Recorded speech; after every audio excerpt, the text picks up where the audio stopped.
금구가 울릴 때 배태선 -2024 세계직지문화협회 직지콘텐츠 공모전 대상. 토닥토닥 두드리면 활자가 된다. 글쎄판에 박제된 문자가 모니터 위를 훨훨 난다.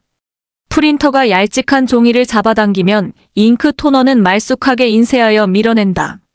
순식간이라 고마워할 새도 없다. 자료를 주섬주섬 챙긴다.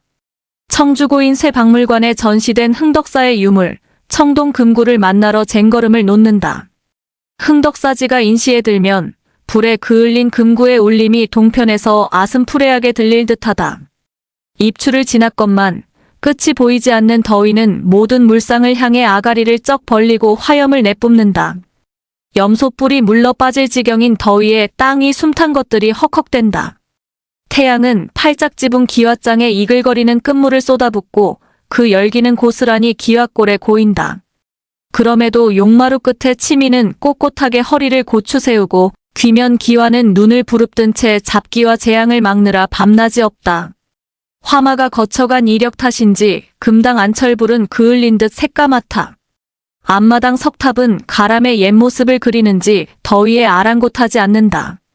내리쬐는 땡볕은 보주 위에서 부서지고 화강암을 달군 말복 더위가 옥계석 처마에 쏟아진다. 그들은 모두 합심하여 직지의 산시를 지키는 중이다. 직지의 본명은 백운화상 초록불 조직지심 체요절이다. 백운화상이 고려 공민왕 21년 1372에 부처와 고승들의 법어, 대화, 편지 등에서 중요한 내용을 뽑아 엮은 책이다. 일반 백성도 쉽게 법어를 접하고 선의 요체를 깨닫는 데 도움을 주기 위해 만든 것이다. 고려 말 불교는 왕실의 비호 아래 귀족과 결탁해 여러 가지 폐단을 낳는다. 그 부작용의 고통은 힘없는 백성들이 감내해야 했다. 그 만연한 병폐를 보면서 백운화상은 종교의 본질을 오롯이 전하고 싶었을 것이다. 고려 우왕 3년 1377 흥덕사에 금구가 울린다. 입을 닫고 마음을 한 곳에 모아 예불을 시작한다. 정제된 혼신이 주조된 금속활자로 문장을 찍어낸다. 백운화상의 제자 석창과 달잠은 비군이 묘덕의 시주를 받아 스님이 입적한 후에 직지를 간행한다.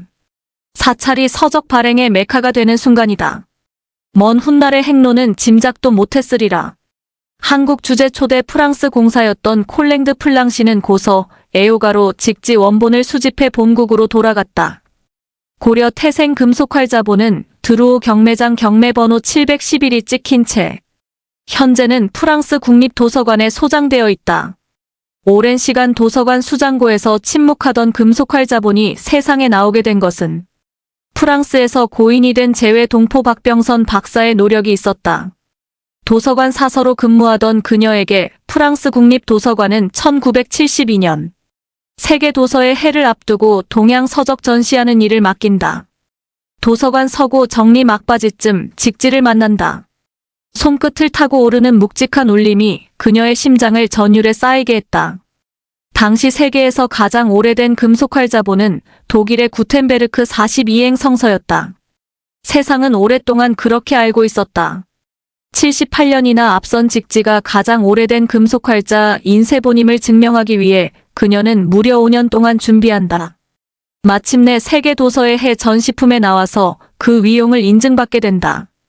또한 국내에서 영인본을 발간할 수 있도록 교두보를 마련한 것도 박병선 박사였다. 이로써 직지에 대한 연구가 국내에서 진전될 수 있는 계기가 만들어졌다. 풀지 못한 의문이 한 가지 남았다. 직지 학권 마지막 부분에는 1377년 7월 청주 외곽에 있는 흥덕사에서 금속활자로 간행되었다라고 적혀있다. 흥덕사는 통일신라 시대에 건축되어 고려시대까지 존재했던 사찰로 문헌상으로만 존재하고 그 위치를 알 수 없었다. 간절히 염원하는 이들의 바람이 사그라지지 않은 덕분인가. 1985년 운천동 일대 발굴 조사에서 흥덕사라고 새겨진 청동 쇠북금구가 유물이 발견되어 그 터가 흥덕사지임이 확인되었다. 고려 말 사찰은 화재로 소실되고 폐사지 흙더미 속에서 금구는 유구한 세월을 묵언 수행하며 보낸다. 발굴 후 정면 5칸, 측면 3칸의 금당이 복원되고 3층 석탑과 함께 지금의 모습을 갖추게 되었다.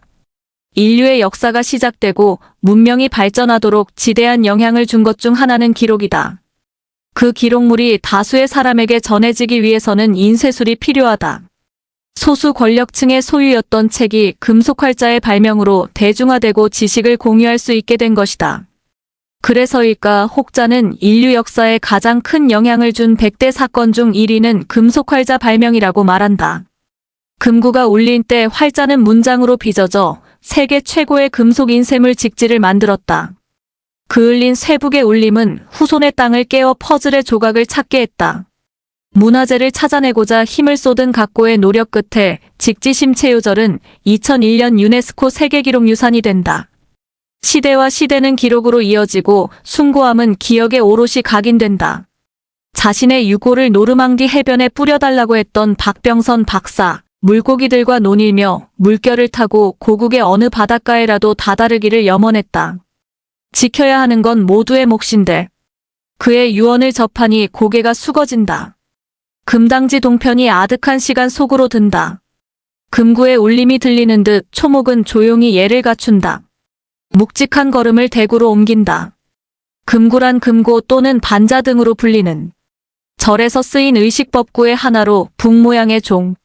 진품은 국립청주박물관의 소장.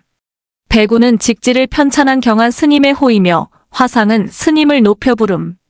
초록은 중요한 부분만 발췌한다는 말이며 불조직지 심체요절은 부처와 유명한 승려들의 가르침을 깨닫는데 핵심이 되는 중요한 부분을 이름.